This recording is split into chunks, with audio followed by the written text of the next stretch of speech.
마침내 태국으로의 출국. 크리스에게는 함께 가는 강아지가 있다. 이 강아지의 이름은 토리이고 현재 11살이다. 한국에서 캐나다로 그리고 이젠 캐나다에서 태국으로 이주를 한다. 4달 전 아빠와 함께 태국 한 달 살기를 이미 경험했던 아이라 장거리 노선 비행만 벌써 4번째이다. 밴쿠버, 방콕 간 직항이 있긴 하나 크리스는 토리와 함께하는 탑승이라 혹시라도 발생할 수 있는 돌발사고 발생 시 그나마 삐대기가 좀 양호한 대한항공을 택했다. 그 덕에 비행시간만 16시간 그리고 환승대기 3시간 총 19시간의 장거리 여행을 감수해야 하는데 먼저 번 한 달 살기를 위해 치앙마이로 향한 여행에서는 비행시간 16시간에 환승대기 24시간 총 40시간이었기 때문에 이번 여행은 크리스에겐 상당히 가소로운 일정이었다. 근데 막상 겪어본 후 크리스는 가소로운 장거리 비행이 결코 존재하지 않음을 몸소 깨우쳤다. 겁나 개고생 후 도착한 방콕 수원 나품 공항에서 그랩으로 1시간 반 또 한 번 이동하여 최종 목적지인 파타야 숙소에 안착한 크리스. 그런데 이런 에어비앤비로 예약한 숙소가 막상 와보니 위치도 꽂을 뿐더러 룸 퀄리티도 정말 개떡 같았다. 그리고 사진에 분명 존재했던 오션뷰 때문에 선택한 숙소인데 그 오션뷰는 대체 어디 있는 거야? 처해진 여건에서 삶의 질을 최대한 높이겠다고 온 태국인데 이런 암울한 곳에서 첫날 밤을 보내야 하다니. 태국 도착 후 1년간 머물 숙소를 구하는데 충분한 시간이 필요할 것 같아 10박 11일로 예약한 숙소인데 단 하루도 머물기 싫은 크리스.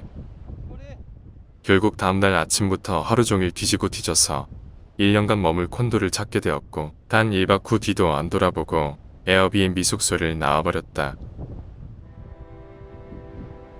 오늘은 크리스가 태국 이주를 원했던 결정적 이유, 처해진 여건에서의 삶의 질 극대화를 추구하기 위한 영순위, 바로 주거 공간에 대해 얘기해보고자 한다. 먼저 주거 위치 선정. 바다를 좋아하는 크리스의 개인적 취향에 의거 바다가 보여야 하고 걸어서 부담 없이 해변가에 도달할 수 있는 거리, 그리고 조용한 곳이어야 한다. 그런데 파타야 해변가엔 그런 곳이 없다. 파타야 해변은 항상 붐비는 곳이다. 그리고 술집과 호텔들 그리고 상점들이 즐비하고 도로엔 차들로 인도인 직업 여성들로 가득하다. 크리스는 파타야에서 한 달 살기를 이미 경험한 터라 이 사실을 잘 알고 있었다. 그래서 그는 옆 동네인 좀티엔을 선택하였는데 좀티엔 비치는 술집보다는 카페, 호텔보다는 콘도 그리고 식당들이 많은 편이다. 파타야에 비해 많지 않은 차들, 그리고 직업 여성은 거의 없는 편이다. 베리 굿.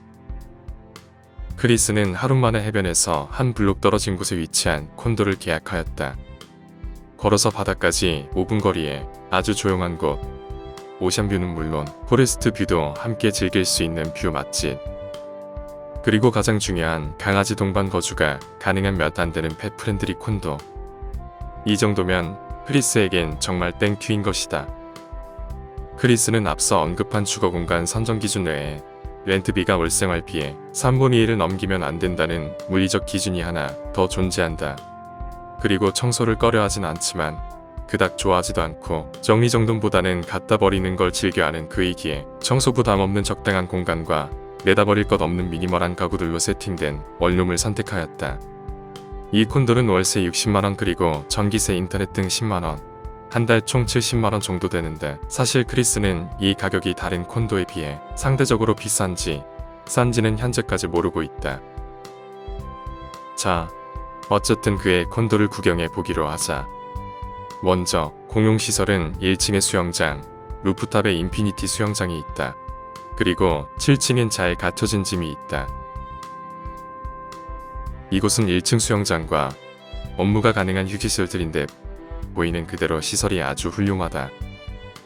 크리스는 주로 이곳에서 회사 일을 많이 하는 편인데 그 이유는 화면에서는 절대 느낄 수 없는 그리고 말로는 표현이 부족한 어딘가에서 불어오는 바람 때문이다. 부드럽지만 너무나도 시원한 이 바람의 느낌을 표현하기란 크리스에겐 불가능하다. 영어가 잘 안되는 크리스인데 8년간 한국말도 상당 부분 까먹었기 때문이다.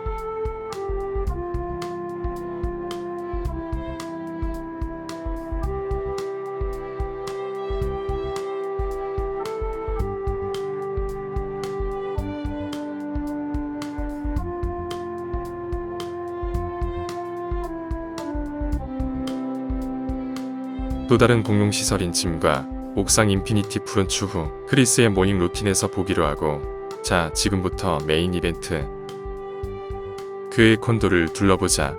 사진작가들은 해지기 전 2, 30분을 골든타임이라고 부르는데, 그때가 사진발이 가장 좋은 시간대이기 때문이다.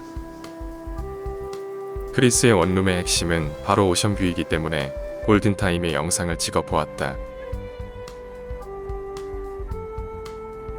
지금 보이는 곳이 엄청난 크기의 거실이다. 주방과 식탁, 소파 그리고 컴퓨터 책상이 널찍널찍하게 한 구역씩 자리 잡고 있다. 그리고 저 멀리 보이는 오션뷰. 그리고 가까이 아래 시커멓게 보이는 것이 폴레스트 뷰이다. 밤이면 저곳에서 들려오는 개떼들끼리의 패싸움 소리로 인해 나름 야생의 느낌이 물씬 풍겨온다.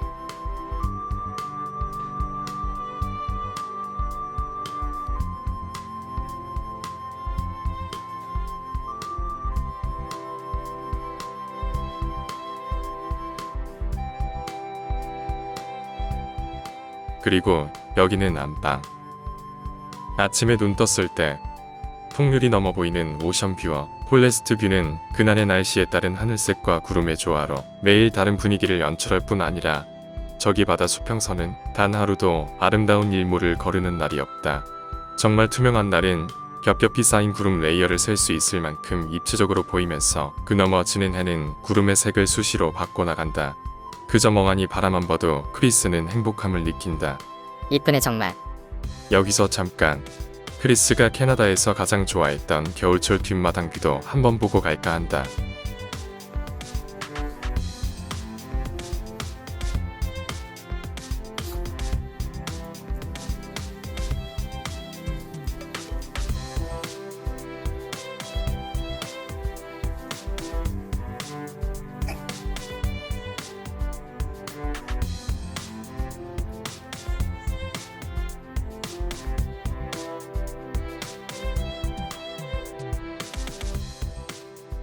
그리고 작게 꾸며진 세면대, 화장실 그리고 샤워룸인데, 크리스가 가장 아쉬워하는 것은 욕조가 없다는 것이다. 하지만 크리스는 만족해한다. 월세 70만원이니까. 만약에 밴쿠버라면 월세 700불짜리가 있을까? 있다면 아마도 짤없이 반지하가 아닐까? 아, 모르겠다. 사실 크리스는 아는 게 별로 없다. 지금 이 콘도 역시 크리스가 머무는 숙소에 대한 소개일 뿐, 객관적 정보에 의한 강추는 절대 아니다. 이런 것도 있구나 정도로 이해하는 게 맞을 것이다. 어쨌든 크리스의 태국살이는 이제부터 시작이다. 그가 원하는 삶을 만족할 만한 수준으로 살 수 있을까? 태국 이주를 후회하는 날이 절대 오지 않기를 간절히 기원한다. 은퇴한 노인들의 삶에는 크게 세 가지 장애가 있다고 하는데, 바로 돈, 건강, 그리고 외로움이라고 한다. 크리스는 조기 은퇴자이지만 이혼 후 생계 유지를 위해 다시 구직을 했기 때문에 일단은 돈 걱정에서는 당분간 해방이고, 건강 문제는 사실 단정할 수 없지만 감기 배탈, 몸살 같은 잔병 외에 크리스는 크게 건강에 관해 문제된 적이 아직까지 없었다. 하지만 독거노인이 된 이후 잔뜩 겁이 많아진 크리스이기에 태국 현지에서 의료보험을 알아보았는데 최저가가 연간 4,000불에 근접하였다. 화들짝 놀란 크리스는 그냥 의료보험을 안 드는 걸로 결정하였다. 엔간하면 그냥 뻗댕기다가 정말 심각한 상황일 땐 뱅기를 타고 의료비가 무료인 캐나다로 출국하는 방법을 택했다. 자, 그리고 마지막 이슈는 바로 외로움인데, 사실 이 부분에 대해 크리스는 많은 우려심을 가지고 있다. 유튜브에서 들은 말들 중 크리스가 격하게 공감하는 가르침이 있다. 외로움 때문에 아무나 만나서 결국 낭패를 보게 되는 케이스가 많다는 것이다. 외롭다고 아무나 만나지 말고 대신 외로움을 즐기는 각자 도생의 방법을 찾아야 한다라는 가르침이다. 그래서 고민 끝에 크리스는 몇 가지 외로움을 즐기는 방법을 찾았다. 그중 크리스가 찾은 가장 확실한 방법이 바로 이 유튜브이다.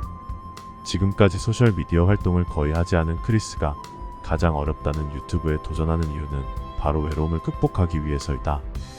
꽤 많은 시간을 투자하고 계속 배워서 발전시켜 나가야 하는 게 바로 유튜브이기 때문에 회사 일과 유튜브를 병행한다면 아마도 똥오줌 가릴 시간조차 없이 바빠질 것이다. 외로움이란 놈은 아무것도 하지 않을 때 성큼성큼 다가오는 괴물이기 때문에 멍 때리는 시간만 만들지 않으면 일단은 50%는 예방이 가능하다고 봐진다. 하지만 철벽 방어를 하더라도 기어이 피집고 들어오는 지독한 악성 외로움들이 있다. 크리스는 이 놈들을 이겨내는 슬기로움이 반드시 필요하다. 크리스는 슬기로운 토커 생활의 완성을 위해 초딩 수준의 잔머리로 아마도 많은 뻘짓들을 할 것이다. 그저 대박사고만 치지 않길 바란다. 지금까지 봐주셔서 감사합니다.